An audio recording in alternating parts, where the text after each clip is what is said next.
I have a question for you. Are you weary in motherhood? If so, I'd like to invite you to join me into today's episode of Influencing Your Kids because I'm going to be talking to you, moms. I'm going to be talking to you about something that's real dear to my heart and one of a journey that I've gone on. And it hasn't been a pleasant journey, but it does have a journey worth sharing with you. I'm Dollie Freeman. I'm the host of Influencing Your Kids show. And today I hope you will join me in conversations at the end of what it is I'm about to share with you. So if you're weary in motherhood, I want you to know it's a job worth the reward.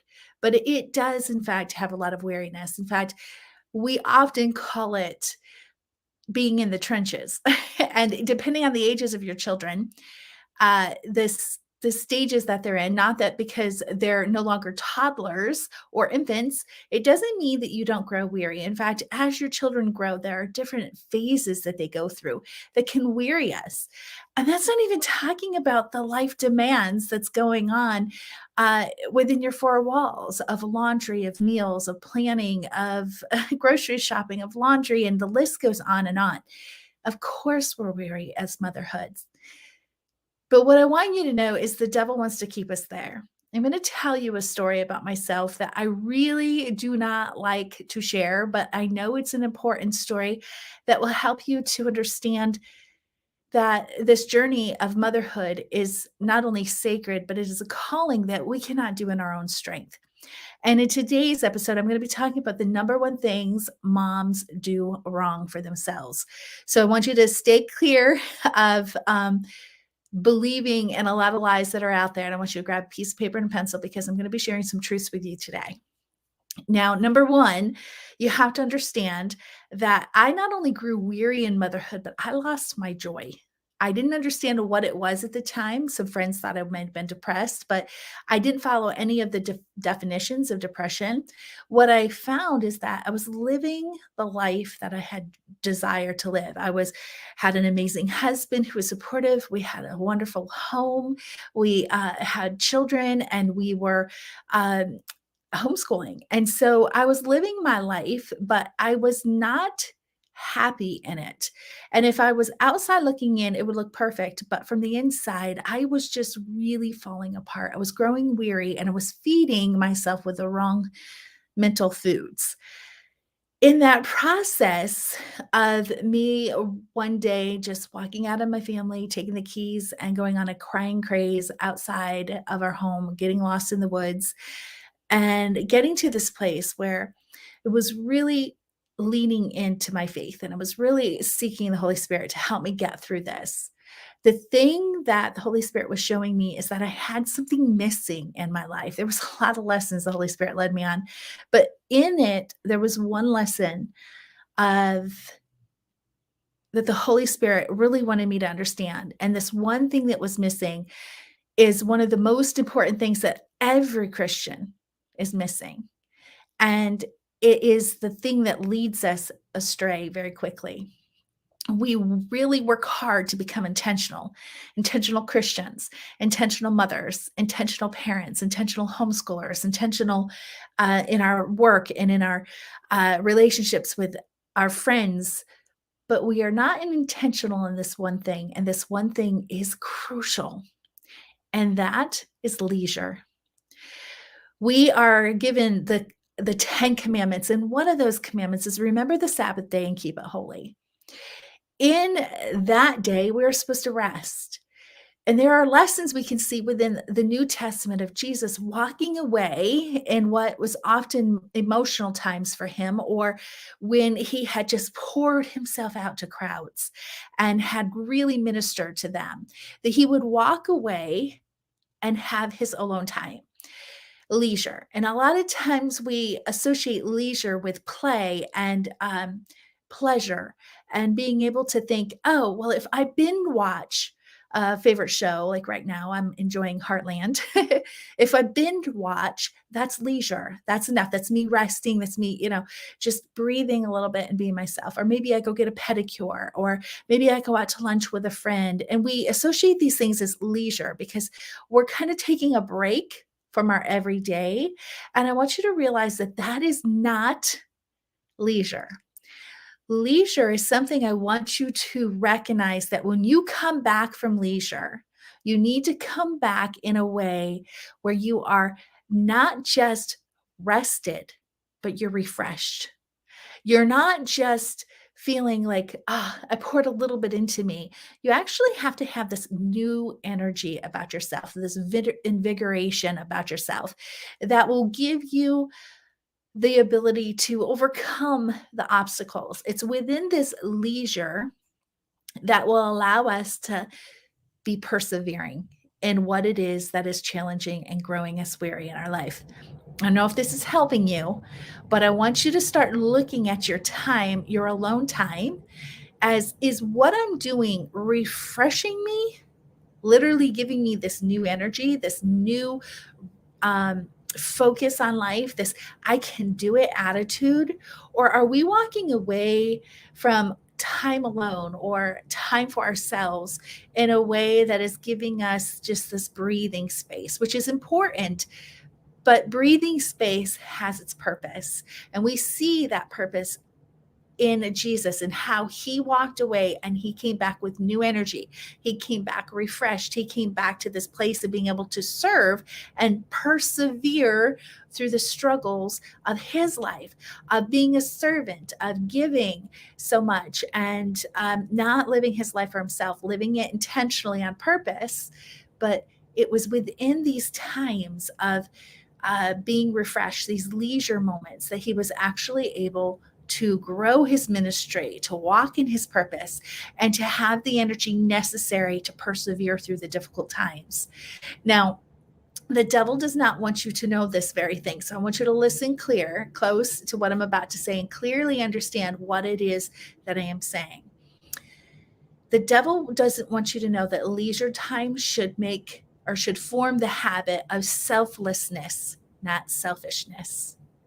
So when you are taking these leisure times, these breaks away from the demands of life for the purpose of being refreshed, getting new energy, being able to come back revigorated for the demands of life, to be able to persevere through the challenges, if they're selfish, you're going to come back and you're going to long for that time for selfish reasons. You're not going to long for those leisure times to say, I need to be filled up. I need time to be restored. I need time to be strengthened. I need time to just fill up my cup and come back stronger, better, at my best. And when we look at those things and we see how oftentimes going and getting a pedicure, it's selfish. We come back and we're like, oh, I cannot wait to just go because I just need to be left alone. When we have those shifts in our mindsets and we strive for leisure, we strive for this time alone, we'll know inside us is if it's selfish or if it's selfless. And we'll know by the energy in which we bring back into it. If we come back unchanged, if we come back longing for that next thing because of the selfish motivations or desires inside of us, if we come back without a change in attitude, a change in perspective, a change in what it is that we want to accomplish for his kingdom within our family, then we are taking our leisure time the wrong way. And it's why we are still being weary, even though we may run to the grocery store by ourselves, or we go and have lunch with friends, or we go and have a weekend to ourselves. If we are not coming back with excitement of the purpose that we're being called to, or the jobs that we have. Although, let's be honest, it's really hard to be excited about laundry. And I know because I've done about 8 or 10 loads since we've been in this Airbnb. I understand. But there is still this selfless knowing that I'm helping my family. And that gives me a little bit of the purpose of being able to persevere. So if your alone time is not giving you that ability to persevere through the hard things, you're using your leisure time the wrong way.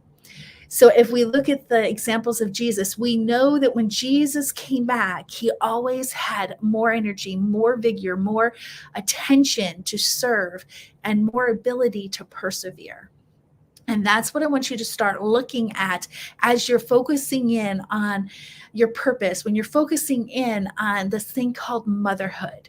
Now, if you are part of Wholesome Influencers Coaching Program, I am so excited to tell you that I have designed a perfect way for you as my client to get away and let me show you how to use leisure time to actually refresh yourself, how to go back with new energy, how to be revigorated, how to tap in to this time in order to strengthen your ability to persevere, and more importantly, to go back home the best version of yourself. I have been taking retreats for myself for quite a many years now. I think it's been 4 or 5. Actually, if I think about it, my husband gave it to me our very first year of homeschooling back in 1999 when I went to homeschool convention. He gave me that time away. And I did that for quite a year. So this has been something I've been doing for quite a many years. So for those who don't know, I started homeschooling in 1999. So that's quite a while ago of using this. But I began to realize that going to the grocery store alone, I can still be refreshed if I'm worshiping during that time, if I'm being quiet. Oh my goodness, being quiet and praying during that time versus just like, whew, I don't have my kids with me. I can actually concentrate. So there's this mind shift we have to go through. And I want to teach you how to do this. If you're a client of mine, doors are still open for wholesomeinfluencers.com.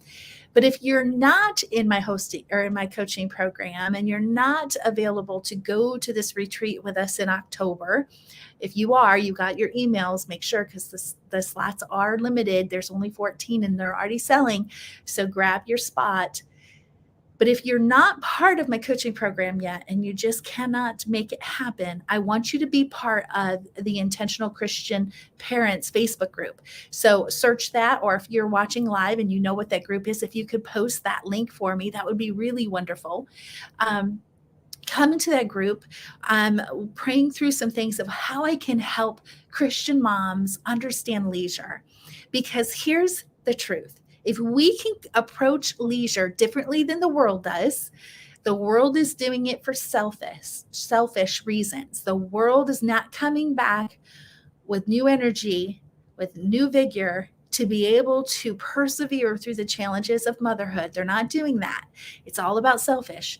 If we can learn how to do this selfless leisure for the purpose of his kingdom, this weariness in motherhood is going to begin to disappear. It will not completely disappear because Jesus himself even had it. This is why he removed himself. We have to be filled up after we pour out what we have. There becomes a point in which we are empty. That's where leisure comes in. We can do that in our evenings. We can do that on our weekends, but we have to be intentional at certain points of the year when we know that we give more than we have and we're coming to this empty point. We have to fill ourselves up. So come on in into Intentional Christian Parents and let me guide and direct you in how to actually develop this mindset of leisure that gives you this selfless love that will not only refresh you, but help you refresh others in the process. So I'm excited about that. All right, let me get into the comments. Hi, Elizabeth. I'm so happy you're here. And thank you. I see that you shared that link. Thank you so much for that. There is a fine line between refresh leisure and selfish leisure. And I know the experience of both of them. And I remember there were times that I would go away and I would come back. I was like, why do I still feel tired? It's because I didn't use that time away the right way in order to fill myself back up, in order to give back. And it's so important that we as Christian moms learn how to do that. And I'm so excited because I know you're one of them who is going to be coming to the retreat with me. So I'm so excited for October 12th through the 15th in Virginia Beach. Real excited about that. Cannot wait to find out who the other ladies are that will be coming. There's another registration, so I know that there's more than you coming. We're just waiting to find out who else is going to make this a priority of learning how to live a leisure life with intentions that actually will come back and be refreshed the way Jesus showed us refreshment in the Bible, as well as coming back as our best version of ourselves.